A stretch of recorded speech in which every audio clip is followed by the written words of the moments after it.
Rome in the 1600s was a mid-sized European city with a population of about 200,000 people.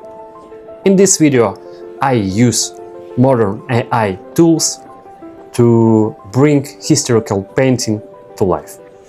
Enjoy watching. February 17th, 1600, Campo dei Fiori Square, Rome. A man is being tied to a stake. His name is Giordano Bruno, monk, philosopher, heretic. The Inquisition sentenced him to be burned alive. For what? For ideas you use every single day? Bruno claimed, Earth is not the center of the universe. The sun is just an ordinary star among billions. Around each star, planets. And on some of them, life. Sound familiar? When you watch a movie about aliens, you're using Bruno's idea. When scientists search for exoplanets with the James Webb Telescope, they're looking for what Bruno talked about 424 years ago. But in 1600, this was blasphemy. The church taught Earth is the center of creation. Man is the crown of creation.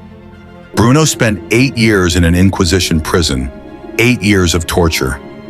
At the final interrogation, the cardinal read him the sentence. Bruno replied, "You pronounce this sentence with greater fear than I receive it." They offered him one last chance to recant. Bruno turned away. The executioners drove a spike through his tongue, so he couldn't speak to the crowd. Bruno burned on this square. 400 years later, they erected a monument to him here. His ideas? In 2009, the Kepler telescope confirmed the existence of thousands of exoplanets. Bruno was right. Every time you look at the starry sky and think, is there someone out there? You're thinking the thoughts of a man who was burned for those thoughts. Rome, 1600. In a dirty tavern, an artist sits at a table. His name is Michelangelo Merisi da Caravaggio. He's 29 years old. He's a drunk, a brawler, and in 6 years he'll become a murderer.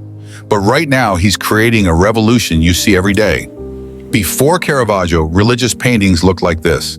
Saints in gold, in heaven, with halos. Beautiful but unrealistic. Caravaggio took and painted apostles like thugs in a tavern. Dirty fingers, torn clothes, and one beam of light from the darkness. This technique is called chiaroscuro.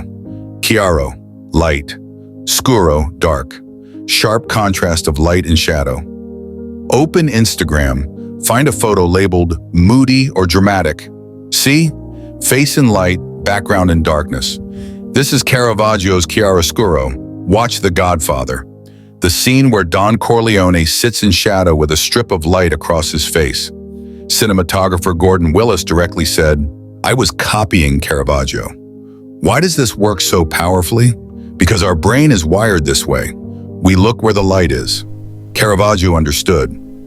If you want the viewer to look at the saint's hand, illuminate only it. Everything else into darkness. This isn't just art, this is neuropsychology. Directors use this, photographers use this. Every perfume ad where a model's face emerges from darkness, thanks to a drunk Italian from a tavern.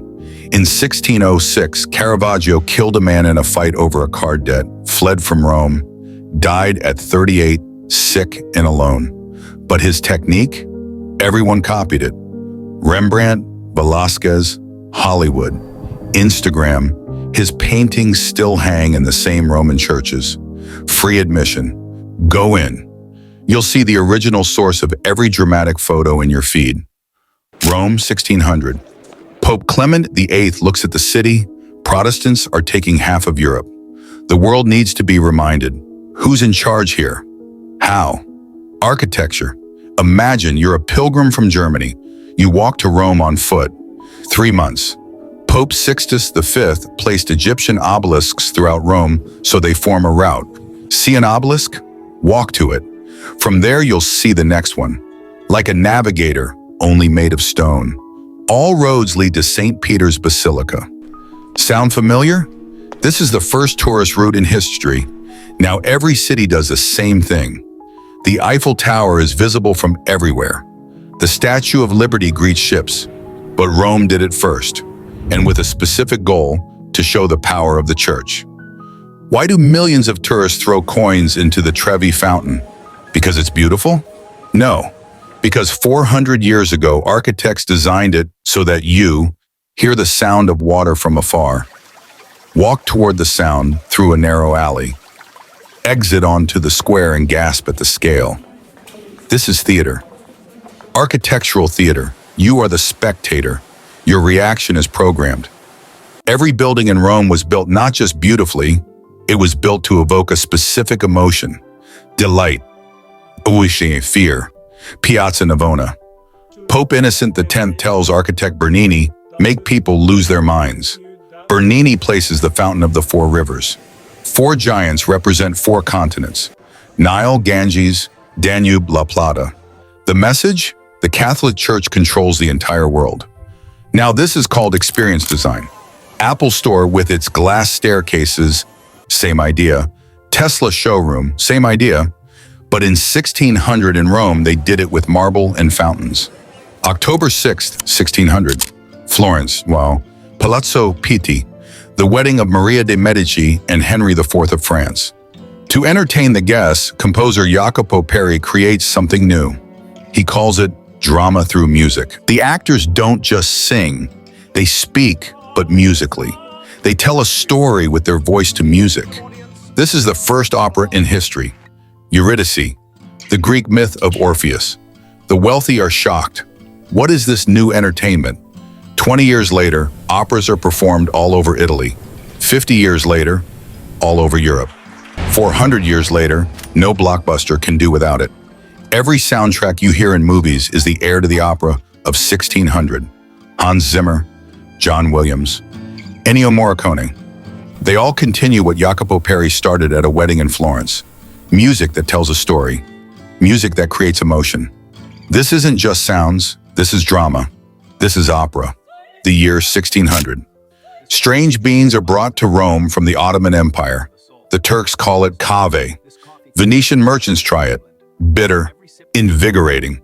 Catholics call it the devil's drink. Pope Clement tries it. Says, it's too good to leave for the devil. Blesses coffee.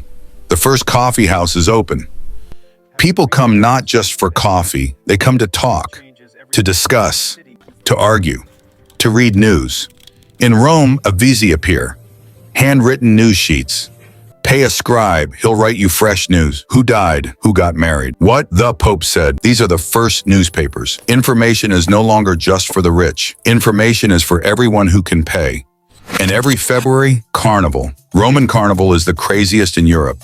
Rich and poor wear masks. For one day, the rules disappear. Piazza Navona is flooded with water. Carriages drive through water, crowd in masks. Theater on the streets. Commedia dell'arte. Improvised comedies right on the square. Coffee houses, newspapers, carnivals. Public spaces where people meet, discuss, entertain themselves. Everything you do in the city was invented here, in Rome in 1600. Every day of your life, from morning coffee to a dramatic Instagram photo, started here, in a city where the execution of a heretic and the masterpiece of a genius happened on neighboring streets. Rome, 1600, the city that changed the world.